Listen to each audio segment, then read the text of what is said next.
안녕하세요. 시골 목사입니다. 오늘은 민수기 8장을 살펴보시겠습니다. 8장은 등잔의 사용법과 등잔 때의 제작법 그리고 레위인의 직무 수행에 대한 묘사입니다. 1절 보시겠습니다.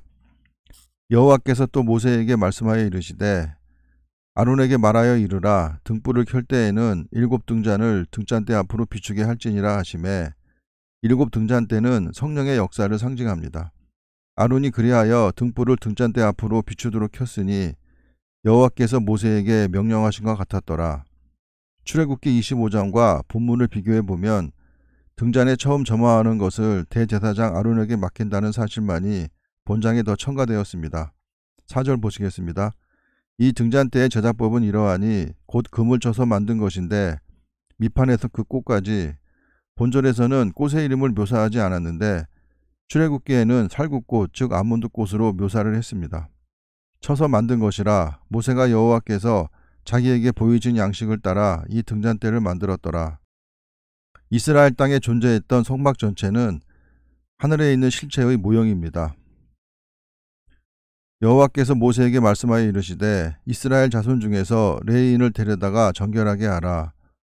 너는 이같이 하여 그들을 정결하게 하되 곧 속죄의 물을 그들에게 뿌리고, 속죄의 물은 붉은 암송아지를 태운 재를 섞어 만든 의식용 물을 말하고, 그 물을 뿌리는 것은 모든 죄악된 요소를 제거한다는 상징적 의미가 내포되어 있습니다. 그들에게 그들의 전신을 삭도로 밀게 하고, 삭도로 미는 것은 물로 씻기지 않은 부분의 부정까지 완전히 제거하려는 조치입니다. 그 의복을 빨게 하여 몸을 정결하게 하고 나환자 정결 예식과 같습니다. 8절 보시겠습니다. 또 그들에게 수송아지 한 마리를 번제물로 기름 섞은 고운 가루를 그 소제물로 가져오게 하고, 그 외에 너는 또 수송아지 한 마리를 속죄제물로 가져오고, 번제와 속죄제에 특별히 제사 예물 중 최고의 예물인 수송아지가 요구된 것은 레위인의 정결 예식이 집단으로 거행되고 있기 때문이고 이스라엘 회중 전체를 대표하는 의식인 만큼 비중이 높은 예식이었기 때문입니다. 레위인을 회막 앞으로 나오게 하고, 회막 앞이라는 말은 민수기 5장 16절의 여호와 앞이란 말과 같은 의미로서 곧 번제단이 있는 성막 출구 쪽을 가리킵니다.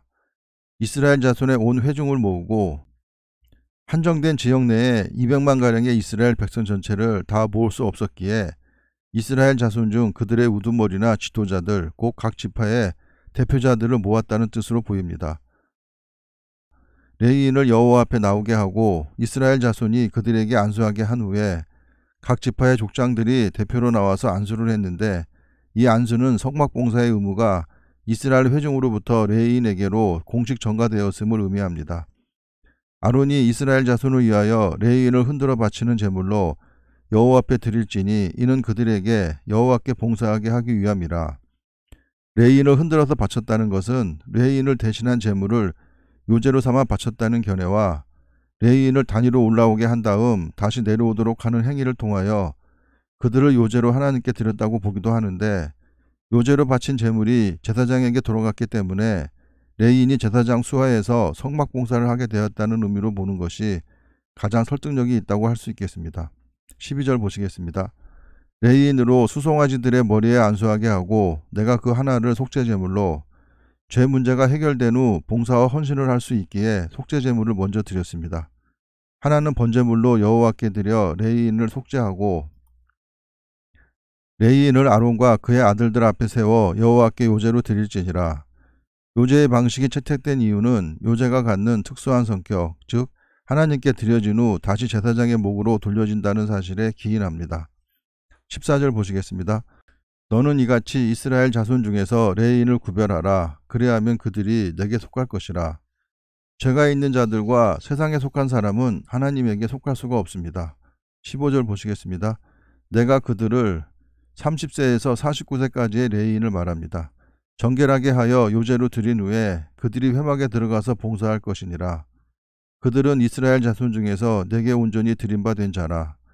이스라엘 자손 중 모든 초태생 곧 모든 태어난 자 대신 내가 그들을 취하였나니, 이스라엘 자손 중에서 처음 태어난 것은 사람이든지 짐승이든지 다 내게 속하였음은 내가 애굽 땅에서 모든 처음 난 태어난 자를 치던 날에 그들을 내게 구별하였음이라.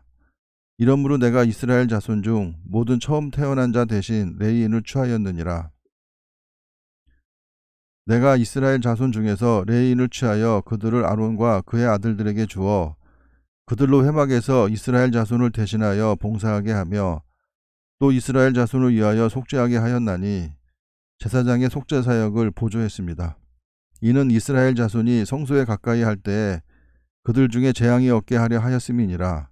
레위인이 성막 경호를 하므로 외인이 성막에 접근함으로 발생할 수 있는 무모한 죽음을 방지하도록 했습니다. 20절 보시겠습니다.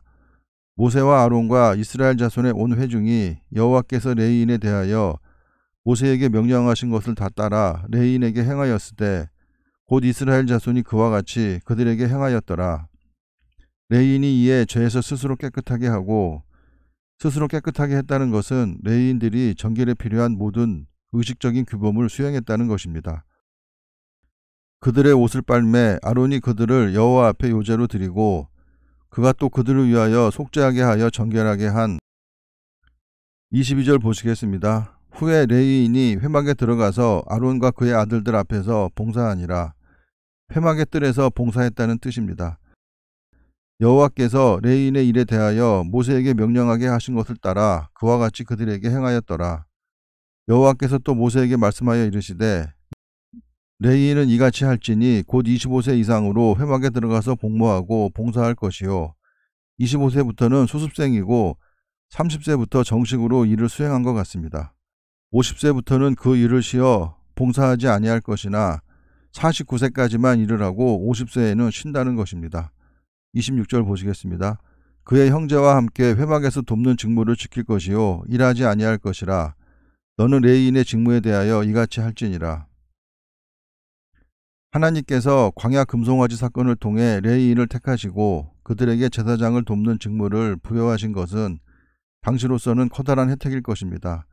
그러나 가나안 땅에 입성한 후에는 그러한 혜택이 얼마 가지 못하여 레위인들이 생계를 위하여 뿔뿔이 흩어지는 비참한 광경을 우리는 볼 수 있을 것입니다. 우리는 구약에서 이스라엘의 불순종으로 인한 패단을 살펴보면서 우리의 삶과 신앙을 되돌아보는 계기로 삼아야 할 것입니다. 감사합니다.